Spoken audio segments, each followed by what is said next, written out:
प्राची के डरे हुए हाथ धीरे धीरे दरवाजे की तरफ बढ़ रहे थे। जैसे ही दरवाजा खुला और प्राची की आंखों के सामने जो नजारा था उसे देखकर प्राची की आंखें हैरत से भर गई। हैरान शब्दों में उसके मुंह से निकला, तुम?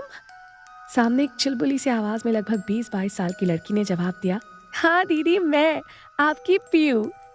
प्राची जिस अनजान शख्स को देखकर चौंक पड़ी थी वो कोई और नहीं, प्राची की छोटी बहन और तेजस की माँ सी पीयू थी। ब्लैक कलर की जीन्स और वाइट कलर के टॉप को पहने पीयू अपनी बहन से लिपट गई। पीयू से गले मिलकर थोड़ी देर के लिए ही सही मगर प्राची के होठों पर भी मुस्कान आ गई थी। एक अजीब सा सुकून उसके चेहरे पर नजर आ रहा था। शायद समर्थ के ऑफिस और तेजस के स्कूल जाने के बाद उसका जो अकेलापन था वो बांटने वाला कोई आ गया था। यही सोचकर प्राची की आंखें नम हो गई थी। तभी पीछे से समर्थ पीयू का सामान लिए घर के अंदर घुसते हुए प्राची से बोला, तुम्हें होश आ गया प्राची? तुम ठीक तो हो? और दरवाजा तुमने क्यों खोला? तेजस कहाँ है?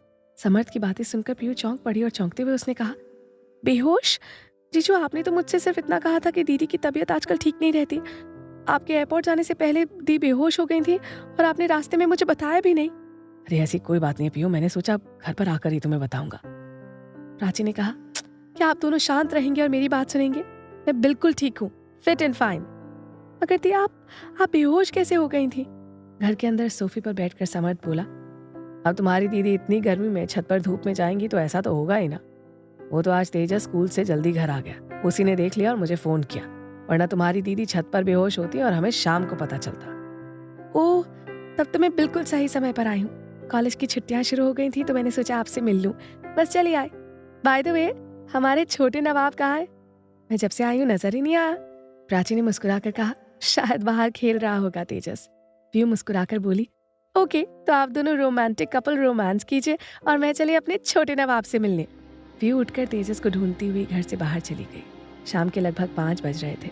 सूरज डूबने लगा था और हल्का अंधेरा आसमान की रोशनी को धुंधला कर रहा था। पीयू तेजस को आवाज लगाती हुई पूरे ग्राउंड में उसे ढूंढ रही थी। अचानक उसे बगीचे से कुछ अजीब सी आवाजें सुनाई देने लगी। ऐसा लग रहा था जैसे किसी भारी आवाज में कोई मंत्र बुदबुदा रहा हो। प्राची आवाज को फॉलो करती हुई बगीचे की तरफ चल दी। वो हर तरफ उस आवाज को सुनकर उस तक पहुंचने की कोशिश कर रही थी मगर उसे कुछ भी नजर नहीं आ रहा था। अचानक उसने एक पेड़ के सामने जमीन पर किसी की हल्की सी परछाई देखी। ऐसा लग रहा था जैसे वहां कोई खड़ा था। प्राची जब उस पेड़ के करीब गई तो देखा वहां तेजस खड़ा था, जिसका पीठ का हिस्सा पीयू के ठीक चेहरे के सामने था। इस वक्त तेजस के चेहरे पर एक अजीब सा गुस्सा था और वो अजीब सी आवाजें भी तेजस ही निकाल रहा था। उसकी आंखें लाल थी। इससे पहले कि पीयू उसे टोकती, अचानक उसने देखा तेजस के पैरों के सामने एक छोटा सा बिल्ली का बच्चा बुरी तरह कांप रहा था और उसकी नजरें तेजस पर ही टिकी हुई थी। ऐसा लग रहा था जैसे बिल्ली का वो छोटा सा बच्चा तेजस को देखकर डर रहा था। इस वक्त तेजस के चेहरे पर जो भाव और उसकी आंखों का जो बदला रंग था वो पीयू देख ही नहीं रही थी, मगर ये सब देखकर उसे बेहद अजीब भी लग रहा था। वो तेजस के करीब गई और उसके कंधे पर हाथ रखा। अपने कंधे पर हाथों का स्पर्श पाते ही तेजस की आंखें नॉर्मल हो गई और उसने पलट कर पीछे देखा। अपनी मासी को देखकर तेजस के चेहरे पर खुशी के कोई भाव नजर नहीं आ रहे थे। वो तो हैरान नजरों से पीयू को घूर रहा था।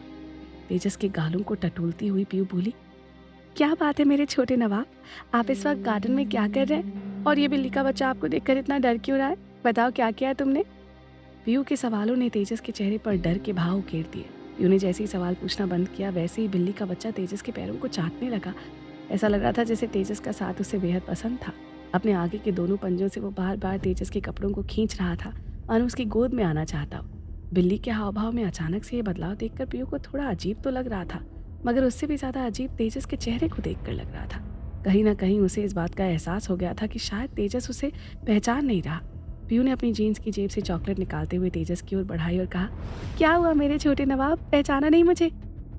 समझ गई। पहचानोगी कैसे? तुम काफी छोटे थे जब हम रोज खेलते थे। मैं तुम्हारी मासी, तुम्हारी माँ की बहन पीयू हूँ। कॉलेज की छुट्टियाँ शुरू हो गई थी तो सोचा तुम सबसे मिल लूँ। काफ़ी दिन हो गए थे ना, और मुझे तुम्हारी माँ की भी बहुत याद आ रही थी। क्या करूँ, इतने साल हो गए। वैसे तो उसका पूरा टाइम मैं ही लिया करती थी, मगर जब से तुम और समर जीजू आए हो तब से दीदी के साथ वक्त बिताने का मौका बहुत कम मिलता था। मगर अब जब मैं यहाँ आई हूँ तो तुम सबका टाइम लेकर सबसे ज़्यादा वक्त मैं अपनी दीदी के साथ बिताऊंगी। तेजस पीयू के हाथों से चॉकलेट लेकर गुस्से में बोला, वो मेरी मम्मा है और उनका पूरा टाइम सिर्फ मेरे लिए, किसी और के लिए नहीं, समझिए आप? तेजस इतना कहकर वहां से दौड़कर जाने लगा, तभी उसका हाथ पीयू के हाथों से टच हो गया। जैसे ही तेजस का हाथ पीयू के हाथों से लगा, पीयू ने महसूस किया मानो उसे तेज झटका लगा हो। उसके हाथों को स्पर्श करने वाला हाथ किसी छोटे मासूम बच्चे का नहीं लग रहा था, ऐसा लग रहा था जैसे बिजली की तार हो। इस दृश्य ने प्राची को अंदर तक हिला दिया था।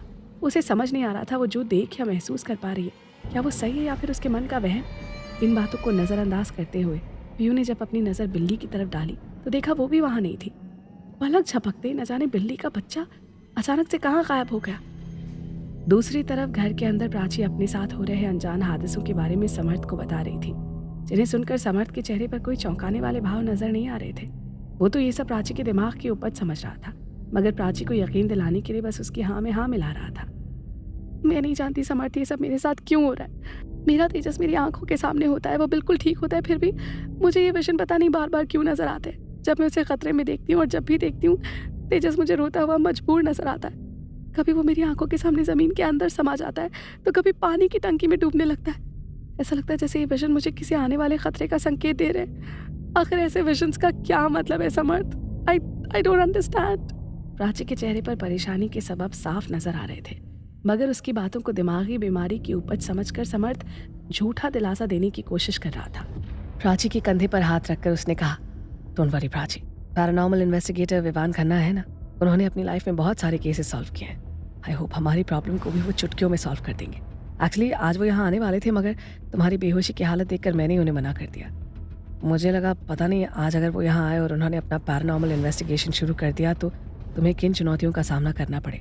बट डोंट वरी, वो कल ज़रूर आएंगे डियर। वैसे अब तुम्हारी बहन पीयू भी यहाँ आ गई है तो तुम्हें तुम्हारे अकेलेपन में वक्त बिताने के लिए एक साथी मिल गया है ना। अब तुम तेजस और मेरे जाने के बाद बोर नहीं होगी। समर्थ कहते हुए प्राची को अपने गले से लगा लेता है। दोनों के चेहरे पर मुस्कान थी। दरवाजे पर खड़ा तेजस बड़े ध्यान से समर्थ और प्राची की बातें सुन रहा था। उसके चेहरे पर एक अजीब सा गुस्सा नजर आ रहा था और मन ही मन उसने गुस्से में खुद से कहा, नहीं, मेरे मम्मी पापा का टाइम सिर्फ मेरे लिए है, किसी और के लिए नहीं। मैं अपनी मम्मा का हर टाइम अपने लिए रखना चाहता हूँ, उसमें किसी तीसरे की जगह नहीं है। क्या प्राची को नजर आने वाले विजन वाकई तेजस के लिए आने वाले खतरों का इशारा है या बात कुछ और है? क्या प्राची अपने साथ हो रहे पैरानॉर्मल अनुभवों का सही कारण पता लगा पाएगी?